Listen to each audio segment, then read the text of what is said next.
Hello guys, അപ്പോൾ നമ്മളിന്നൊരു സിനിമയ്ക്ക് പോവാണ് കേട്ടോ. പെട്ടെന്ന് പ്ലാൻ ചെയ്തതായിരുന്നു. സിനിമ വേറൊന്നുമല്ല, സർവ്വമായ.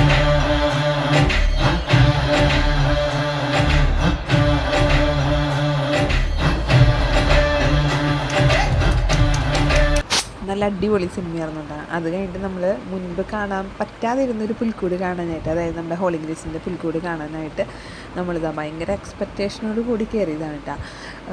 ഇവിടെയൊക്കെ നടക്കുമ്പോൾ കൂടി എക്സ്പെക്റ്റേഷൻ കൂടുതലാണ്. പക്ഷേ ഇതാ ഈ ഒരു സ്ഥലത്തെത്തിയോടുകൂടി എല്ലാം കൊണ്ട് ശുഭം എന്ന് പറയാം. കാരണം നമ്മൾ മനസ്സിൽ വിചാരിച്ചൊരു കാര്യങ്ങളല്ല കേട്ടോ ഇതിൻ്റെ ഉള്ളിലുണ്ടായിരുന്നത്. എനിക്ക് തീരെ ഇഷ്ടപ്പെട്ടില്ല സത്യം പറയാമെന്നുണ്ടെങ്കിൽ.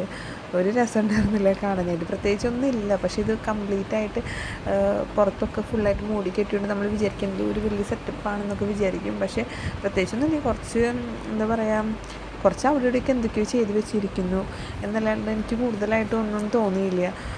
അതുകൊണ്ട് തന്നെ ജിജു ഏട്ടനും ഫേവൽ മോനൊന്നും കാണാൻ വന്നില്ല കേട്ടോ. അവരൊന്നും ഉള്ളിലോട്ട് കയറിയില്ല, അവരൊക്കെ പുറത്ത് നിൽക്കായിരുന്നു. പിന്നെ ആകെയുള്ളൊരു സമാധാനം എന്ന് പറഞ്ഞു കഴിഞ്ഞാൽ നമ്മുടെ സർവ്വമായ സിനിമ കണ്ടിട്ടുണ്ടായിരുന്നു.